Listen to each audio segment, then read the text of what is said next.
ನನಗಷ್ಟು ಧೈರ್ಯ ಇಲ್ಲಮ್ಮ. ಅವಳಿಗೆ ಬೈಯುವಂಥ ಸಾಹಸ ನಾನು ಮಾಡೋದಿಲ್ಲ. ದಮ್ಮು ಕೋಪದಲ್ಲಿ ಹೋಗೋದಂದ್ರೇನು? ಏನಾಗಿರ್ಬೋದು?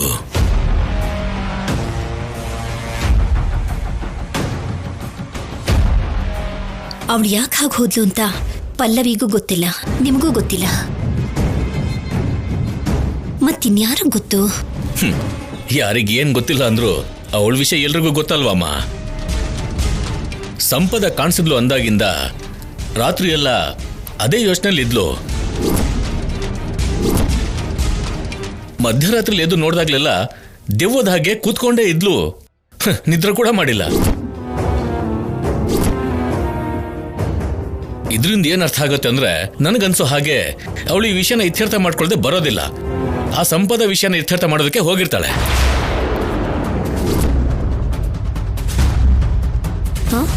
ಸಂಪದನ ವಿಷಯ ತಿಳ್ಕೊಳ್ಳೋದಕ್ಕ? ಅಯ್ಯೋ, ಅವಳ ತಂಟೆ ಯಾಕೆ ಹೋಗ್ತಿದ್ದಾಳೆ ಇವಳು? ಆಮೇಲೆ ಏನಾದ್ರೂ ಹೆಚ್ಚು ಕಡಿಮೆ ಆದ್ರೆ ಇವಳನ್ನ ಅಲ್ಲಿ ಹೋಗದಿರೋ ಹಾಗೆ ತಡಿಬೇಕು ಅಣ್ಣ. ನೀನಷ್ಟು ಭಯ ಪಡ್ಬೇಕಾಗಿರೋ ಅಗತ್ಯ ಇಲ್ಲಮ್ಮ. ನಾನೇ ಹೋಗ್ಬರ್ತೀನಿ.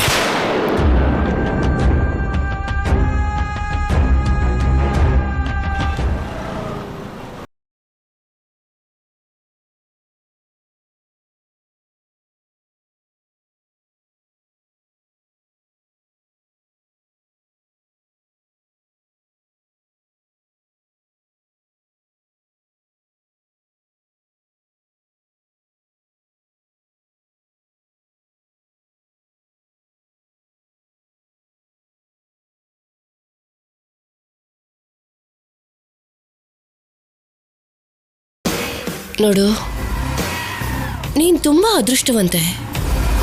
ಬದುಕೋದಕ್ಕೆ ನಾವು ತುಂಬ ಕಷ್ಟಪಡ್ತಾ ಇದ್ದೀವಿ. ನಿನಗೆ ಯಾವ ಕಷ್ಟನೂ ಇಲ್ದಿರೋ ಹಾಗೆ ಒಳಗೆ ಕೂಡಿಸಿ ನಿನಗೂ ನಿನ್ನ ಮೊಮ್ಮಗಳಿಗೂ ಊಟ ಹಾಕ್ತಾ ಇದ್ದೀವಿ. ಆದರೂ ನೀನು ತಿಂದು ಶಾಂತಿಯಾಗಿರ್ದೆ ನನ್ನ ಬಿಟ್ಬಿಡು, ನನ್ನ ಮೊಮ್ಮಗಳನ್ನ ಬಿಟ್ಬಿಡು ಅಂತ ಗಲಾಟೆ ಮಾಡ್ತಾ ಇರ್ತೀಯ. ಹೋಗ್ಲಿ, ನೀನು ಕೇಳ್ದೆ ಅಲ್ವಾ ಅಂತ ಬಿಟ್ಬಿಡ್ತೀವ? ಅದು ನಡೆಯಲ್ಲ. ಆ ವಿಷಯ ನಿನಗೂ ಗೊತ್ತು. ಆದರೂ ಸರಿ ಕೇಳ್ತಾನೆ ಇರ್ತೀಯ.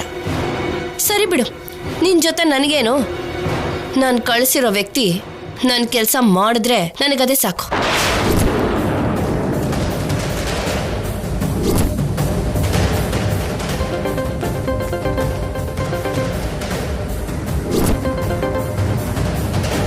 ಹಲೋ ಹಲೋ ಸಂಪದ, ಹೇಳಿ. ಅಪಾಯ ನಿನ್ನ ಹುಡುಕೊಂಡು ಬರ್ತಿದೆ. ನಾನೇ ಅಪಾಯ? ನನ್ನ ಹುಡ್ಕೊಂಡು ಬರೋಂಥ ಅಪಾಯ ಯಾವುದಿದೆ? ನಿನಗ್ ಹಾಗೆ ಅನ್ಸತ್ತೆ ಸಂಪದ, ಆದ್ರೆ ಇಲ್ಲಿ ದಮಯಂತಿ ಅತ್ತಿಗೆ ನಿನ್ನನ್ನು ಹುಡ್ಕೊಂಡು ಆಚೆ ಹೋಗಿದ್ದಾರೆ. ಏನು? ಅತ್ತೆ ಹೊರಟಿದ್ದಾಳ? ಏನಕ್ಕೆ? ಯಾಕೆ ಅಂತ ಅವ್ರು ಬಂದಾಗ್ಲೇ ನಿನಗ್ ಗೊತ್ತಾಗತ್ತೆ. ನೀನ್ ಎಲ್ಲೇ ಇದ್ರೂ ಸರಿ, ಅರ್ಜೆಂಟಾಗಿ ಅವ್ರ ಕೈಗೆ ಸಿಗದೆ ಇರೋ ಹಾಗೆ ತಪ್ಪಿಸ್ಕೊಂಡು ಹೋಗು. ಇಲ್ಲ ಅಂದ್ರೆ ಅವ್ರ ಬಗ್ಗೆ ನಿಂಗೆ ಗೊತ್ತಿದೆ ಅಲ್ವಾ? ನನ್ನ ಹಿಡಿಯೋದು ಅಷ್ಟು ಈಸಿ ಅಲ್ಲ. ಆದ್ರೂ ಬರ್ತಿದ್ದಾಳಲ್ಲ ಅಂತ ಎದುರುಗಡೆ ಹೋಗಿ ನಿಂತ್ಕೊಂಡ್ಬಿಡ್ತೀನ ನಾನು? ನಾನು ಎಲ್ಲಿದ್ದೀನೋ ನನಗೆ ಗೊತ್ತಿಲ್ಲ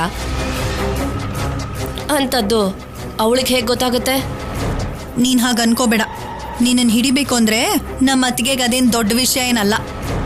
ಸರಿ, ನೀನೇನೋ ತಪ್ಪಿಸ್ಕೋತೀಯ, ಆದ್ರೆ ಅಪ್ಪಿ ತಪ್ಪಿ ವಾಪಸ್ ಸಿಕ್ದೆ ಅನ್ಕೋ, ರುಬ್ಬೋ ಕಲ್ಲಲ್ಲಿ ಹಿಟ್ಟು ತರ ನಿನ್ನನ್ನು ರುಬ್ಬು ಬಿಡ್ತಾರೆ. ಅರ್ಥ ಆಯ್ತಾ?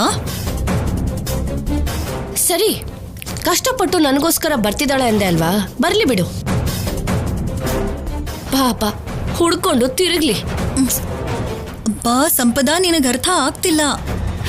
ಚಿಕ್ಕಮ್ಮ, ಅತ್ತೆ ಬಗ್ಗೆ ನಿನಗೆಷ್ಟು ಗೊತ್ತೋ ನನಗೆ ಅದಕ್ಕಿಂತ ಜಾಸ್ತಿನೇ ಗೊತ್ತು. ಆವೇಶದಲ್ಲಿ ಹೊರಟಿದ್ದಾಳೆ ಅಷ್ಟೇ ಅಲ್ವಾ? ಬರ್ಲಿ ಬಿಡಿ. ನಾನು ಎಲ್ಲಿದ್ದೀನಿ ಅಂತ ಗೊತ್ತಾದ್ರೆ ತಾನೇ ಭಯ ಬರೋದಕ್ಕೆ. ಆ ವಿಷಯ ಬಿಟ್ಬಿಡಿ. ಅಲ್ಲಿ ವಾತಾವರಣ ಹೇಗಿದೆ ಅಂತ ಹೇಳಿ, ಅಷ್ಟು ಹೇಳಿ ಸಾಕು. ಏನಿರುತ್ತೆ, ಅದ್ಯಾರೋ ಮುಖವಾಡ ಹಾಕೊಂಡು ಶೌರ್ಯನ ಸಾಯ್ಸಕ್ ನೋಡಿದ್ರು. ಅದ್ ನೀನೇ ಮಾಡ್ಸಿದ್ಯಾ ಅಂತ ನಮ್ಮ ಅತ್ತಿಗೆ ಡೌಟು. ಕಲ್ಯಾಣಿ ಕೂಡ ನಿನ್ನ ನೋಡಿದ್ಲು ಅಂದ್ಲು. ಅಷ್ಟಕ್ಕೂ ಇದೆಲ್ಲ ಮಾಡ್ಸಿದ್ದು ನೀನೇನಾ ಇಲ್ಲ ಬೇರೆ ಯಾರಾದ್ರೂನಾ?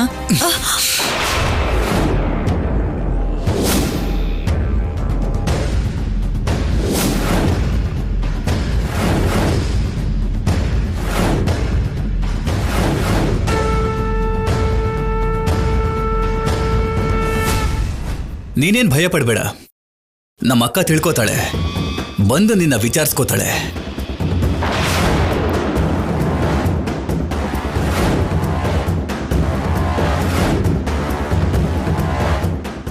ಏನ್ ಸಂಪದ, ನೀನ್ ಬದ್ಲಾಗಲ್ವಾ? ಜೀವನ ಪೂರ್ತಿ ಹೀಗೆ ಇರ್ತೀಯಾ? ಇವಳನ್ನ ಮದುವೆ ಆಗಿ ತಪ್ಪಿಗೆ ನಿಮ್ ಜೊತೆ ಸೇರಿ ಇವಳು ತಪ್ಪು ಮಾಡ್ತಾ ಇದ್ದಾಳೆ ಅಂತ ಗೊತ್ತಿದ್ರು ನಾನು ಸಹಿಸ್ಕೋತಾ ಬರ್ತಾ ಇದ್ದೀನಿ. ಈ ವಿಷಯ ಏನಾದ್ರೂ ಮನೆಯಲ್ಲಿ ಗೊತ್ತಾದ್ರೆ ಮೊದಲು ನನಗೊಂದು ಗತಿ ಕಾಣಿಸ್ತಾರೆ. ಮರ್ಯಾದೆಯಿಂದ ಹೇಳ್ತಾ ಇದ್ದೀನಿ, ಹುಚ್ಚುಚ್ಚಾಗಿ ಯೋಚಿಸೋದನ್ನ ಬಿಟ್ಟು ನೀನು ನೆಟ್ಟಿಗಿದ್ರೆ ಸರಿ. ದಾರಿ ತಪ್ಪದೆ ಅಂತ ಇಟ್ಕೋ, ನಾನೇನು ಮಾಡದೇ ಇರ್ಬೋದು, ನಮ್ಮ ಅಕ್ಕನೇ ಸಾಕು ನಿಮ್ಗೊಂದು ಗತಿ ಕಾಣಿಸೋದಿಕ್ಕೆ. ಅರ್ಥ ಆಯ್ತಾ?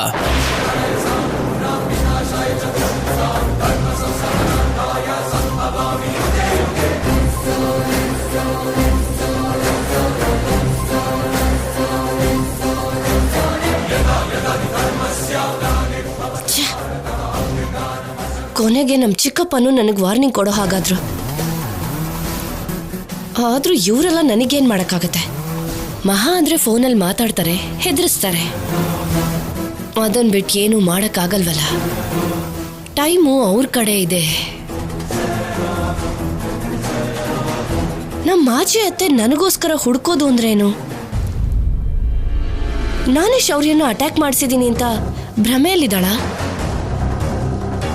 ಸರಿ, ಅನ್ಕೊಳ್ಳೋದ್ರಲ್ಲಿ ಏನಿದೆ ನಷ್ಟ? ಅನ್ಕೊಂಡ್ ಮಾತ್ರಕ್ಕೆ ಏನ್ ಮಾಡಕ್ಕಾಗತ್ತೆ? ನಾನು ಎಲ್ಲಿದ್ದೀನಿ ಅಂತ ತಿಳ್ಕೊಳ್ಳೋದಿಕ್ಕೆ ಅವಳ ಕೈಯಲ್ಲಾದ್ರೆ ಅಲ್ವಾ?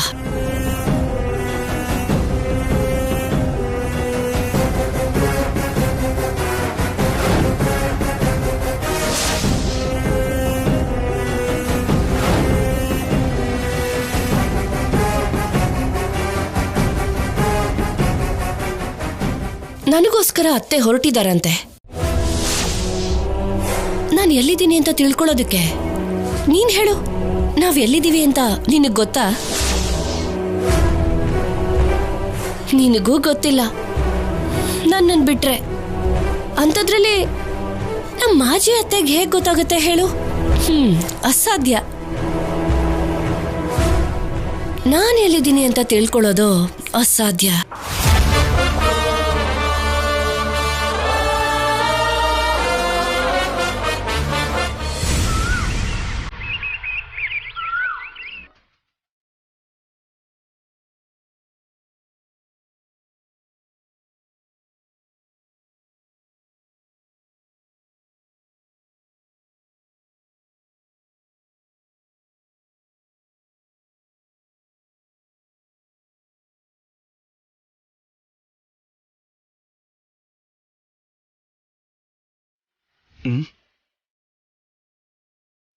ಆಫೀಸರ್ ಅವರು ಅವಾಗವಾಗ ಮುದ್ದ ಕಾಣಿಸ್ತಾರೆ, ಅದಕ್ಕೆ.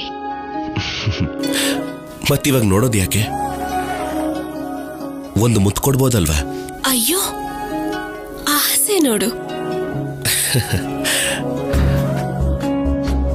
ಹೆಂಡತಿ ಹತ್ರ ಒಂದು ಮುತ್ತು ಕೊಡಿಸ್ಕೋಬೇಕು ಅನ್ಕೊಳ್ಳೋದು ಕೂಡ ಆಸೆನಾ?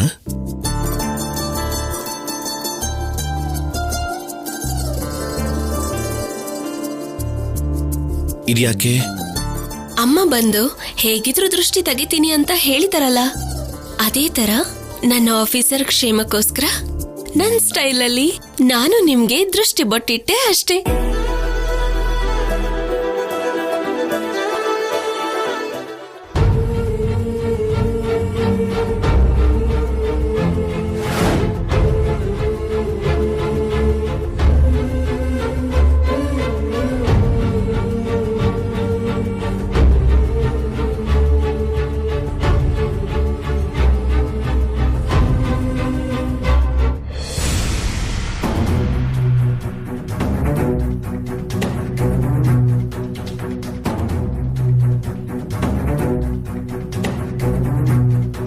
ಅನುಪಮಮ್ಮ, ಏನಿದು? ಶೌರ್ಯನ್ಗೆ ಯಾರ ದೃಷ್ಟಿ ತಾಕ್ತೋ ಏನೋ, ಅವನು ಪ್ರಾಣಕ್ಕೆ ಕಂಟಕ ಬಂದ್ಬಿಡ್ತು. ನಾವು ನೋಡದೆ ಹೋಗಿದ್ರೆ ಎಂಥ ಅನಾಹುತ ಆಗ್ಬಿಡ್ತಿತ್ತು. ಅದಕ್ಕೆ ಮುಂದೆ ಹೀಗೆಲ್ಲ ಆಗ್ಬಾರ್ದು ಅಂತ ದೃಷ್ಟಿ ತೆಗಿತಾ ಇದ್ದೀನಿ ನಾನು.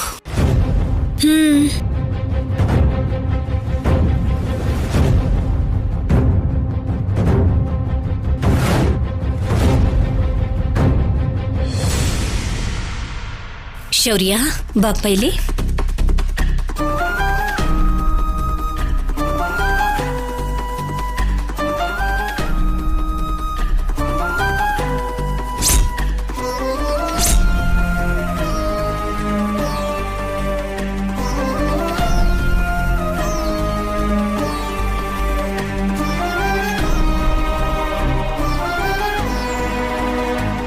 ಅಮ್ಮ ನೋಡಿದ್ಯಾ, ನಿನ್ ಕೈಗೆ ಎಷ್ಟು ಗಾಯ ಆಗಿದೆ. ಇದ್ಯಾವ ದೊಡ್ಡ ಗಾಯನಮ್ಮ, ಪರವಾಗಿಲ್ಲ. ಆದ್ರೆ ಅಷ್ಟು ಬಂಡ ಧೈರ್ಯ ಯಾಕಮ್ಮ? ಸಡನ್ ಆಗಿ ಆ ಮಾಸ್ಕ್ ಹಾಕಿರೋನು ನಿನ್ ಮೇಲೆ ಅಟ್ಯಾಕ್ ಮಾಡಿದ್ರೆ ಏನಾಗ್ತಿತ್ತು? ನನ್ನ ಪ್ರಾಣ ಹೋಗ್ತಿತ್ತು ಅಷ್ಟೇ ತಾನೇ. ಅಮ್ಮ, ಅದ್ ಹಾಗಿರ್ಲಿ, ನಡಿಬಾರ್ದೇನು ನಡೆದು ಬಿಡ್ತು. ಇನ್ನು ಮುಂದೆ ಅಂಥದ್ದೆಲ್ಲ ಏನೂ ಆಗೋಲ್ಲಪ್ಪ, ದೇವ್ರಿದ್ದಾನೆ.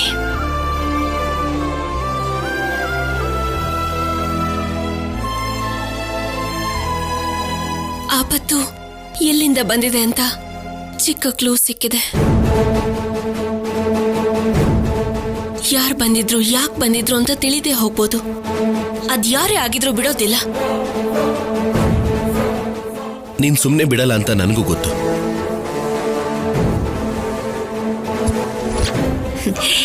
ಎಷ್ಟೇ ಆದ್ರೂ ನಿನ್ನ ಹಾಗೆ ಅವಳು ಕೂಡ ಪೊಲೀಸ್ ಡಿಪಾರ್ಟ್ಮೆಂಟ್ ಅಲ್ಲಿ ಕೆಲಸ ಮಾಡಿದ್ಲಲ್ವಾ? ಅದಕ್ಕೆ ಕಣೋ, ಅಷ್ಟು ಸುಲಭವಾಗಿ ಅಪರಾಧಿನ ಬಿಟ್ಕೊಡೋ ಅಂತ ಜಾಯಮಾನ ಅಲ್ಲ ಅವಳದು.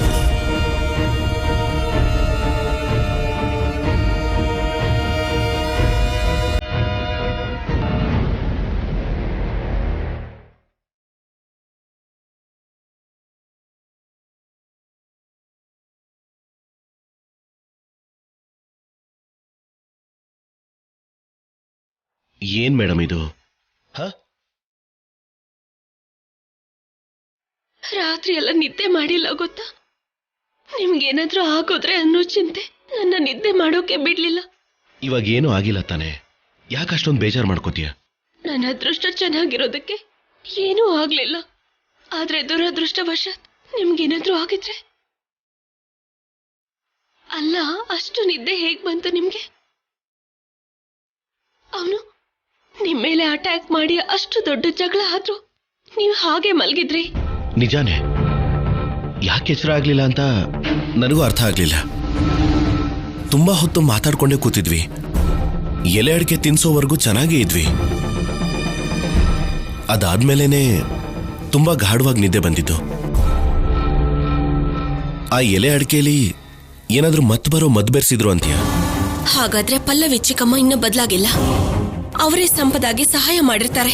ಸಂಪದನ್ ಕಡೆಯವನು ಮನೆ ಒಳಗೆ ಯಾವಾಗ್ಲೂ ಬಂದಿರ್ತಾನೆ. ಕಿಚನ್ ಅಲ್ಲಿ ಏನೋ ವಿಚಿತ್ರ ವಾಸನೆ ಬಂದ್ರೂ ಕೂಡ ನಮ್ಮನೇಲಿ ಏನಿರುತ್ತೆ ಅಂತ ನಾನು ಆ ಕಡೆ ಗಮನ ಕೊಡ್ಲಿಲ್ಲ. ಈ ವಿಷಯನ ಹಾಗೆ ಸುಮ್ನೆ ಬಿಟ್ಬಿಡ್ಬಾರ್ದು. ನೀವಿಲ್ಲೇ ಇರಿ, ಈಗ್ಲೇ ಹೋಗಿ ಚಿಕ್ಕಮ್ಮಂಗೆ ಬುದ್ಧಿ ಕಲಿಸ್ತೀನಿ. ಕಲ್ಯಾಣಿ, ಬೇಡ. ಈಗಾಗ್ಲೇ ಮನೆಯಲ್ಲಿ ಎಲ್ಲರೂ ಈ ವಿಷಯದ ಬಗ್ಗೆ ತುಂಬಾ ಭಯ ಪಡ್ತಿದ್ದಾರೆ. ಅವ್ರ ಮೇಲೆ ಅನಾವಶ್ಯಕವಾಗಿ ಜಗಳ ಮಾಡಬೇಡ. ಇನ್ಮೇಲೆ ನಾವೇ ಆದಷ್ಟು ಹುಷಾರಾಗಿರೋಣ.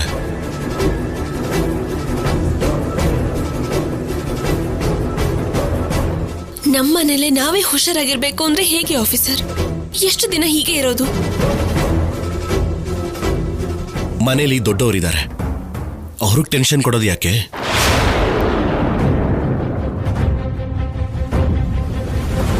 ಹೊರಗಡೆ ಅವರು ನಮ್ಮ ಮೇಲೆ ದಾಳಿ ಮಾಡಬೇಕು ಅನ್ನೋ ಯೋಚನೆಯಲ್ಲಿದ್ದಾರೆ ಅಂತ ಅರ್ಥ ಆಗಿರೋದಕ್ಕೆ ನಾವೇ ಸ್ವಲ್ಪ ಹುಷಾರಾಗಿರೋಣ.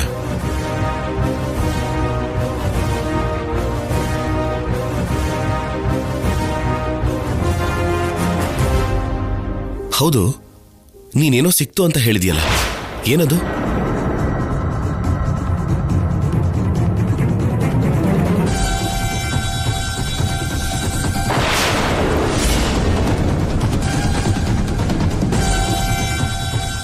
ಭಾವ, ಇವಾಗ ನೀವ್ ಹೇಗಿದ್ದೀರಾ? ಓಕೆ ಅಲ್ವಾ? ಆ ಬಂದಿರೋನ್ ಯಾರೋ ಏನೋ ನನ್ ಕೈಗೆ ಸಿಗ್ಬೇಕಿತ್ತು ಭಾವ. ಅಲ್ಲೇ ಕೈಕಾಲ್ ಮುರಿದು ಹಾಕ್ಬಿಡ್ತಿದ್ದೆ ಅವಂದು.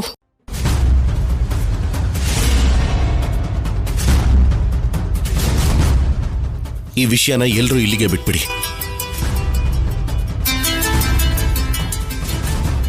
ಒಂದ್ ನಿಮಿಷ ಕಲ್ಯಾಣಿ. ಹಲೋ,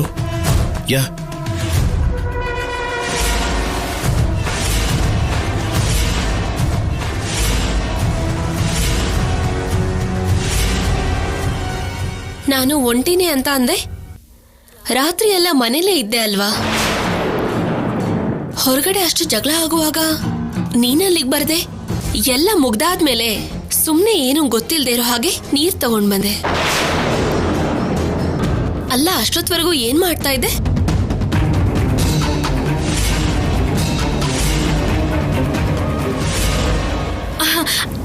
ಅದೇ ಕಲ್ಯಾಣಿ, ನಿದ್ರೆ, ಭಯಂಕರವಾದ ನಿದ್ರೆ. ನಾನು ಕೂಡ ಅಲ್ಲೇ ಫೇಲ್ ಆಗಿದ್ದು. ಸ್ವಲ್ಪ ಮುಂಚೆ ಎಚ್ಚರ ಆಗಿದ್ರು ಅವನನ್ನು ಹಿಡಿಯೋದಕ್ಕೆ ನಾನು ಕೂಡ ಪ್ರಯತ್ನ ಪಡ್ತಿದ್ದೆ.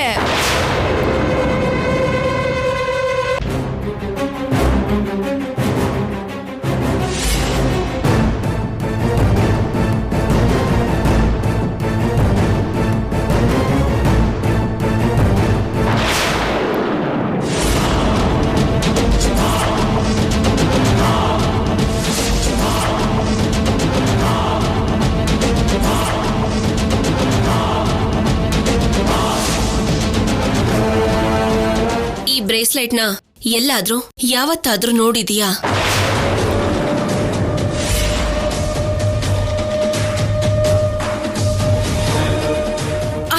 ಅಯ್ಯೋ, ನಾನ್ ನೋಡಿಲ್ಲ. ಯಾರ್ದದು? ಭಾವ ತಂದ್ಕೊಟ್ಟಿದಾರಾ ನಿನ್ಗೆ?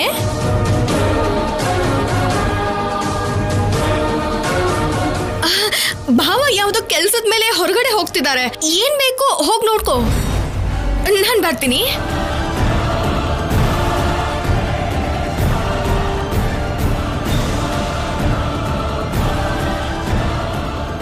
ಮಾತಾಡುವಾಗ ತಡವರಿಸಿದಾಳೆ. ಕಣ್ಣಲ್ಲಿ ಭಯ ಕಾಣಿಸ್ತಿದೆ. ಆದ್ರೆ ಏನೂ ಗೊತ್ತಿಲ್ದಿರೋ ಹಾಗೆ ನಾಟಕ ಮಾಡ್ತಿದ್ದಾಳೆ. ನೋಡ್ತೀನಿ.